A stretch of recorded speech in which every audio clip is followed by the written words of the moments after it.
আজকে বানাবো বাংলার একটি খুব জনপ্রিয় খাবার ইলিশ পোলাও, যেটা নাকি কোনো অনুষ্ঠানে না হলে অনুষ্ঠানটি অসম্পূর্ণ। চলুন, এখানে আমি নিয়ে নিলাম দই, আর দইয়ের মধ্যে আমি দিয়ে দিলাম আদা, রসুন আর পেঁয়াজ বাটা সামান্য একটু। এখানে আমি দিয়ে দিলাম ধনে গুঁড়ো, জিরে গুঁড়ো, আর একটু রঙের জন্য দিলাম কাশ্মীরি লঙ্কার গুঁড়ো, আর সামান্য একটু হলুদ আর লবণ। আর এর মধ্যে চলে যাবে সর্ষের তেল। এটাকে আমরা খুব ভালোভাবে মেখে নেব। মেখে নেওয়ার পরে যে ইলিশগুলি আছে সেটাকে এখানে ভালোভাবে মেখে ম্যারিনেট করে রেখে দেবো। আর অন্যদিকে আমি গ্যাসের মধ্যে দেখুন বেরেস্তা বানাতে বসিয়ে দিয়েছি। বেরেস্তার জন্য কিছুই না, শুধু সর্ষের তেলের মধ্যে কুচনো পেঁয়াজ দিয়ে এটাকে ভালোভাবে গোল্ডেন ব্রাউন হওয়া অবধি এটাকে আমরা রান্না করে নেব। তারপরে এটাকে আমরা তুলে রেখে দেবো। তো এখানে আমাদের বেরেস্তা তৈরি হয়ে গেছে। এখন সেম তেলের মধ্যে আমরা যে ম্যারিনেট করে রেখেছিলাম মাছগুলি, সেটাকে আমরা একে একে শ্যালো ফ্রাই করে নেব। আপনাদের কাছে সময় থাকলে মাছগুলিকে আধা ঘন্টা আপনারা ম্যারিনেট করে রেখে দেবেন, সময় না থাকলে 10 মিনিট অনেক। তো এখানে দেখুন এক পাশটা খুব ভালোভাবে হয়ে গেলেই আরেক পাশটা আমরা উল্টে দেব। আর এটাকে বেশি উল্টাতে যাবেন না, মাছটাকে বেশি ডিপ ফ্রাই করার দরকার নেই, সামান্য একটু এপিট উপিট করে ভেজে নিয়ে তুলে রাখবেন। আর সেম তেলের মধ্যে আমি দিয়ে দিয়েছি কুচনো পেঁয়াজ। পেঁয়াজটিকে আমরা ভালোভাবে একটু ভেজে এখানে আমরা দিয়ে দেব কাঁচা লঙ্কা বাটা। এই রান্নাতে শুকনো লঙ্কার ব্যবহার হবে না, আর কাশ্মীরি লঙ্কার ব্যবহারও হবে না।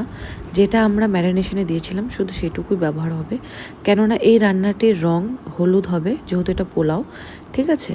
আর এটা রং চেঞ্জ করার দরকার নেই। এখানে আমাদের পেঁয়াজগুলি ভালোভাবে ভাজা হয়ে গেছে।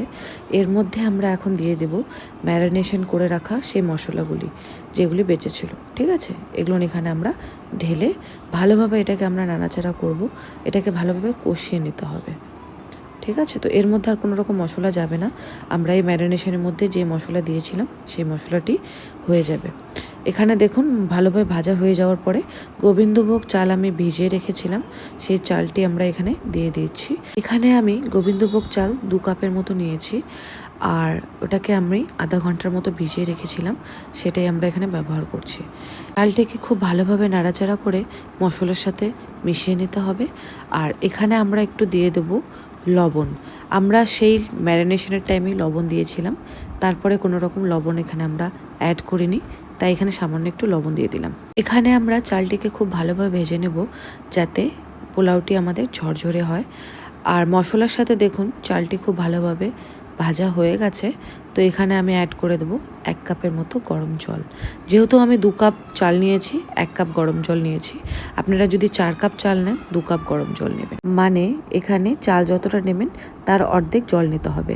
এটাকে আমি ঢেকে ভালোভাবে সেদ্ধ করে নিয়েছি। আর এখানে আমাদের চালটি 80% সেদ্ধ হয়ে গেছে।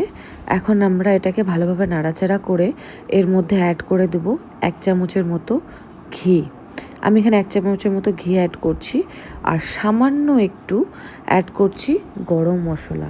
গরম মশলা বেশি দেওয়ার দরকার নেই, কেননা ইলিশ মাছের একটা যে স্মেল থাকে সেটা যাতে নষ্ট না হয়ে যায়। তো সামান্য একটু আমি এখানে গরম মশলা অ্যাড করছি। আপনারা চাইলে এটা অ্যাড করতে পারেন, না হলে আপনারা স্কিপ করতে পারেন, ঠিক আছে? এখানে আমি দিয়ে দিলাম স্বাদ মতো চিনি। আপনারা যদি মিষ্টি মিষ্টি পোলাও খান চিনিটা একটু বেশি দেবেন, যদি মিষ্টি না চান তাহলে সামান্য একটু চিনি দিলেই হবে। পোলাওটিকে একটু নাড়াচাড়া করেই এর উপরে দিয়ে দেবো ভেজে রাখা বেরেস্তা। আর একে একে যে ইলিশ মাছগুলি ভেজে রেখেছিলাম সেগুলি ভালোভাবে সাজিয়ে দেবো উপরে। তার উপরে আমি দিয়ে দিলাম আর একটু বেরেস্তা। এটাকে আমি ঢাকা দিয়ে লো ফ্লেমে 2 মিনিটের মতো রান্না হতে দেব। যে 20% সেদ্ধ হওয়াটা বাকি ছিল সেটা হয়ে যাবে। তো এখানে আমাদের ইলিশ পোলাওটি রেডি হয়ে গেছে। ইলিশের সিজন আসছে, আপনারা অবশ্যই বাড়িতে একবারে হলে এটা বানিয়ে খাবেন, আর আমাকে অবশ্যই জানাবেন। ধন্যবাদ।